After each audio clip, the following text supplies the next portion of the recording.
And तो investment journey चलती रही। तो 2 साल जो मैं कॉलेज में था, तो 2006 टू 2008 में कॉलेज में था, एमबीए में था।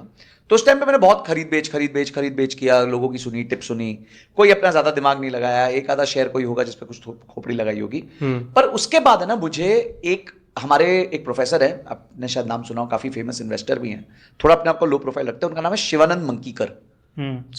काफी बड़े इन्वेस्टर है, मतलब विजय केडिया लेवल प्लस उनसे ज्यादा ही है उनका पोर्टफोलियो। तो ही वॉज 5% इन IIFL, 10% इन तलवलकर्स, ऐसा स्टेक था उनका। तो वो थे, शिवानंद सर थे, और उनका बेटा था केदार मंकीकर। तो ये लोग हमारे को कुछ सेशंस देते थे, 4-5 सेशंस देते थे। तो उसमें ना उन्होंने वो 10 पॉइंट्स बताए कि जिस बेसिस पे वो इन्वेस्ट करते हैं। और उस पर सबसे पहले लिखा प्रमोटर, कि हम सबसे पहले प्रमोटर का समझते हैं, प्रमोटर का बैकग्राउंड होता है, उसका तरीका होता है, वो कैसे स्ट्रेस को हैंडल करता है, कितना एथिकल है, उसका फॉरेंसिक एनालिसिस, उसका फॉरेंसिक, बिल्कुल सही वर्ड यूज किया आपने, फॉरेंसिक एनालिसिस। हाँ, एकदम पूरी छानबीन कर देते हैं। तो फॉरेंसिक एनालिसिस करते हैं और उसके बेसिस पे हम फिर आगे के डिसीजंस लेते हैं, फिर वो रेशियोज और वो सब चीज़ों पे।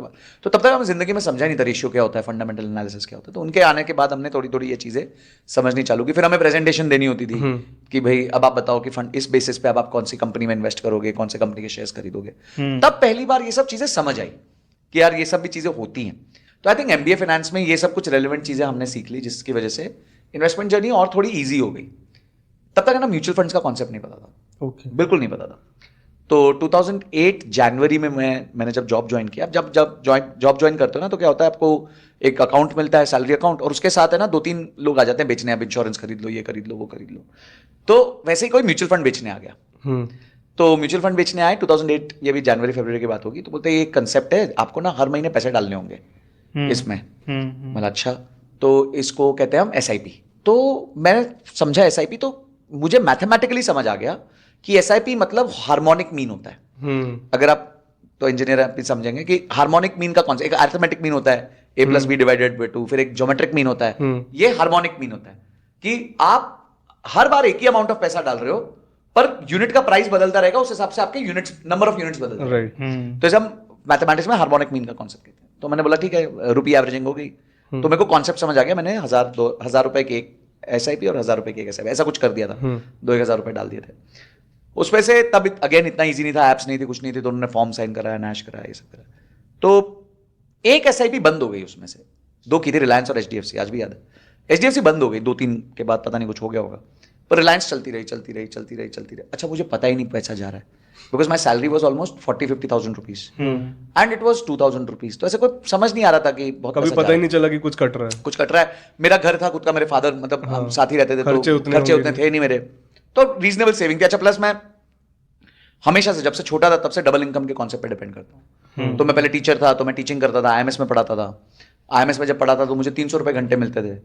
तो 2 महीने इंजीनियरिंग और MBA के बीच में IMS में जम के पढ़ा है, 2 लाख रुपए कमा लिए। इतना पढ़ा है, मतलब दिन में 12-12 घंटे के क्लास चल रहे हैं। अच्छा, तब पीक टाइम होता था, तो उनको चाहिए था कि मैं पढ़ाता रहूँ। फिर जब मैंने बोला कि भाई मैं अब MBA चालू कर रहा हूँ, तो उन्होंने नहीं तुम भी आ रहा। फिर भी मैं उनको महीने के 60 आवर्स देता, तो मैं 18,000 रुपए महीना साइड में कमाता था, just by teaching eight IMS।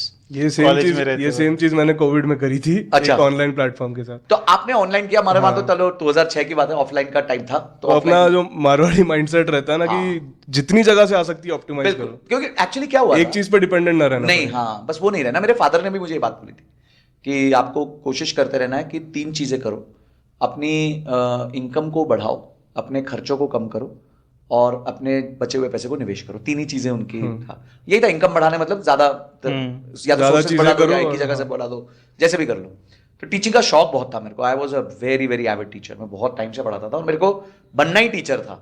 ये कॉर्पोरेट में मजबूरी में जाना पड़ा मुझे, but I think I had a very good stint at corporate, जिसने मुझे आज एनेबल किया टीचिंग के लिए। तो मैंने अपनी ये सब चल रहा था मेरा।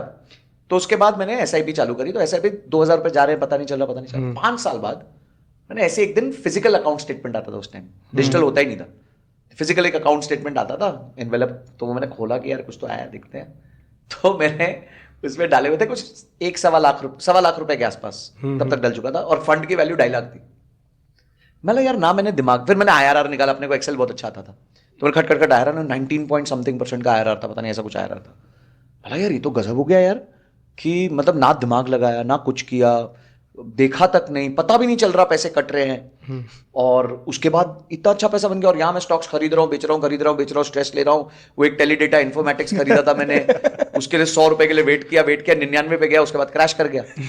100 रुपए का वेट, सब लोग 100 रुपए पे बेचेंगे, 100 रुपए पे बेचेंगे, सब तैयार थे, 99 पे आके ऐसे क्रैश करके चला गया। उसके बाद डीलिस्ट हो गया, रीलिस्ट, पता नहीं क्या क्या सर्कस। ऑपरेटर को भी पता था ना, हाँ, वो हमें गधा बना रहे थे। तो तब समझ आने लग गया था कि मतलब हम गधे वाली श्रेणी में रहेंगे, क्योंकि हमारे पास इन्फॉर्मेशन नहीं है। Will not have the right information at the right time. हम लोग बहुत छोटे प्लेयर है, मतलब प्लेयर ही नहीं हम तो मार्केट के, मतलब हमारे मार्केट का, हाँ, बोलना ही नहीं चाहिए कि हम मार्केट के प्लेयर हैं। तो ये था, तो मैंने बोला यार ये तो बड़ा अच्छा सिस्टम है लाइफ में यार, कि तुम्हारा एफडी 7-8% देती है, यहाँ 19% बन रहा है, दिमाग नहीं लगाना पड़ रहा। तब से मैंने फिर तय कर लिया था कि my life will revolve only around SIPs। कुछ भी हो, गर्मी हो, सर्दी हो, अपन SIP करेंगे। तो 2013 या 14 में मैंने SIPs फिर बढ़ा दी अपनी, 5-7 हजार से चालू करके। उतना जिगरा नहीं आ रहा था, धीरे धीरे अपना जिगरा बिल्ड किया। और फिर करते करते करते 2015-16 से मैंने बहुत सॉलिड 1 लाख रुपए के आसपास में आ गया था SIP, 15-16 के आसपास। And then now basically I am doing around 3.5 lakh rupees SIP today also. तो मैं ये नहीं सोचता मार्केट गिर गई है, चढ़ गई है, कुछ हो गया है, क्या हो गया।